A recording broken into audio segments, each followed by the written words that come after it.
নমস্কার, আপনি কি সুব্রত দাহরি? হ্যাঁ নমস্কার, আমি সুব্রত নালাগর।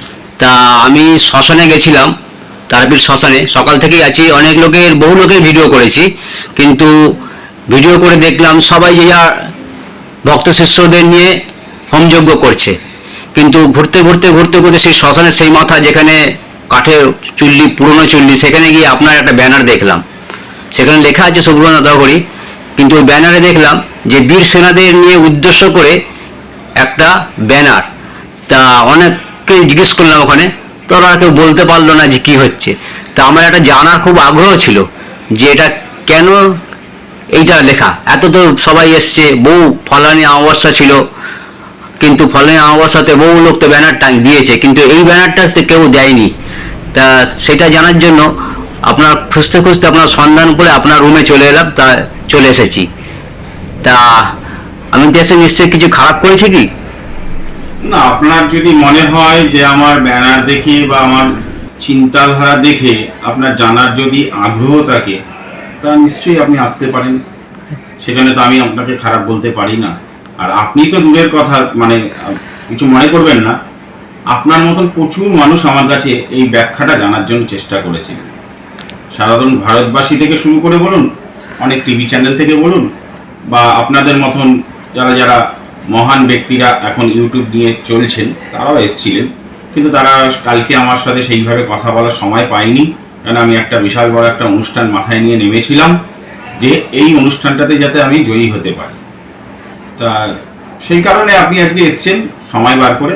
যাই হোক, আমিও খুব ভালো খুশি হলাম যে আমার ব্যানার দেখে আপনার মধ্যে যে ভাবমূর্তিটা, যে কৌতূহল হলো যে কেন এই ধরনের উনি প্রোগ্রামটা করেছেন বা সারা শ্মশানে ঘুরে দেখেছেন, তাদের মধ্যে অন্যতম ব্যানার হচ্ছে আমার। তাই সেটা তো আপনি ভালো করেছেন, এসছেন, তাতে তো আমি খুব খুশি যে আপনার মধ্যে কিছু ভাবমূর্তি পৌঁছাতে পেরেছি। আপনার চিন্তাধারাটা জানার বা আপনার কোশ্চেন করার নিশ্চয়ই আপনার অধিকার আছে। কি জানতে চাইছেন বলুন। তো সেটাই জানতে চাইছি। আপনি যে বললেন খুব ভালো লাগলো আপনার কথাবার্তা, কিন্তু আমি জানতে চাইছি যে এইটা যে কেউ তো করেনি, তা আপনি আপনার মাথায় এরকম চিন্তা ভাবনা এলো কিভাবে, আর আপনি এর উদ্দেশ্যটা কি? আর কোনো তো লোকও দেখছিল না, পুরো ফাঁকা। কখন করলেন, হোমযজ্ঞ করছেন দেখলাম। তারপরে আমি রাত্রিবেলা আপনার আমি ভিডিও করেছি, আপনি হয়তো আমাকে ফলো করেননি, ওই মুহূর্তে আপনি ব্যস্ত ছিলেন। কিন্তু কেউ তো ছিল না দেখলাম, দুজন তিনজন নিজের ভক্ত শিষ্য। আমার তো যতদূর মনে হয় ওটা আপনারই ভক্ত শিষ্য। তা তাদেরকে নিয়ে করছেন কোনো, যে এরকম আর যে যারা সবাই প্রচুর লোক ছিল অনেকজন, তারা যে জয় তারা ধনী হচ্ছে, আপনার কাছে সব কিছুই হচ্ছিল না, খালি হোমযজ্ঞই আপনি করে যাচ্ছেন এক মনে। তা সেটাই আমার খুব জানার আগ্রহ।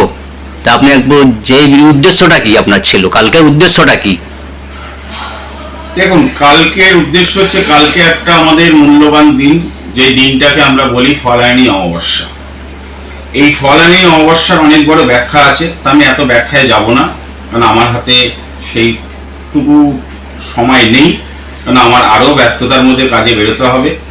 তা শর্টে যেটুকু বলতে চাই, কালকে মেন হচ্ছে উদ্দেশ্য হচ্ছে ফলানি অমাবস্যা।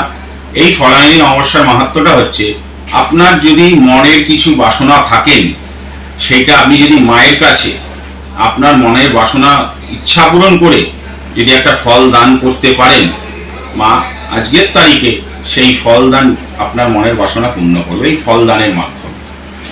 আর আপনি যেটা বলছেন, এরকম উদ্দেশ্য নিয়ে প্রতিটা মানুষই কালকে হয়তো হোমযজ্ঞ করেছে। তা আমি আমার ভেজ ভগবানের কাছে বা বিশেষ করে মা তারার কাছে করজোড়ে প্রার্থনা করব, যে যা উদ্দেশ্য নিয়ে তোমার পীঠস্থানে এসছেন কাজ করতে যজমানদের নিয়ে, তাদের সকলের যাতে মনের বাসনা পূর্ণ হোক। আর আমি যেটা করেছি সেটা হয়তো আপনার কাছে মনে হচ্ছে যে সবার থেকে সম্পূর্ণ আলাদা, সেটা না।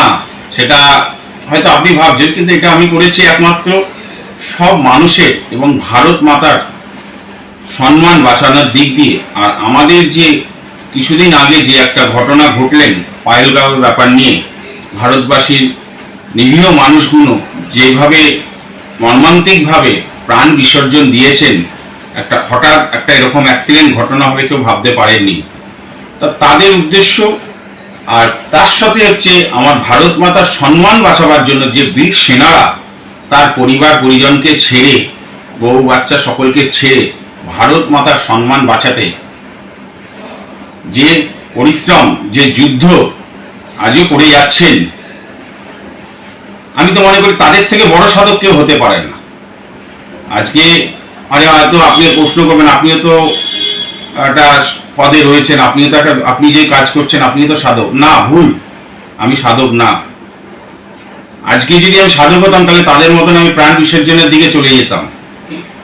আমরা তাদের থেকে বড় হতে পারি না, আমাদের থেকে তারাই বড়, এটা আমি মনে করেছি। তা সেই চিন্তা ভাবনা করেই আমি তাদের কাছে, আমি মা তারার কাছে তাদের উদ্দেশ্যে, বা যেসব ভারতবাসী তার প্রাণ বিসর্জন দিয়েছেন তাদের উদ্দেশ্যে আত্মার শান্তি কামনার জন্য মায়ের কাছে করজোড়ে আমি আমার নাথ সম্প্রদায়ের পক্ষ থেকে এবং তার সাথে আমি আমার শিষ্যবৃন্দদের নিয়ে আমি অনুষ্ঠানটি করতে চলেছি বা করেছি, যে তারা যাতে আমার ভারত মাতাকে যাতে রক্ষা করতে পারে এবং তাদের মধ্যে যাতে অটুট ক্ষমতা, মা তারা যাতে তাদের উপরে সেই বীর সেনাদের উপরে যাতে সেই শক্তিটা যাতে দিতে পারেন এবং আমার মাতৃভূমিকে জয় করে যাতে তারা আসতে পারেন। যেমন আপনারা নিশ্চয়ই জানেন বা সবাই আপনারা একটা দেখে এসছেন ছোট থেকে, যেমন রামচন্দ্র অকাল ভোজনের পুজো করেছিলেন মা দুর্গার কাছে তার বর শক্তি করার জন্য। কেন?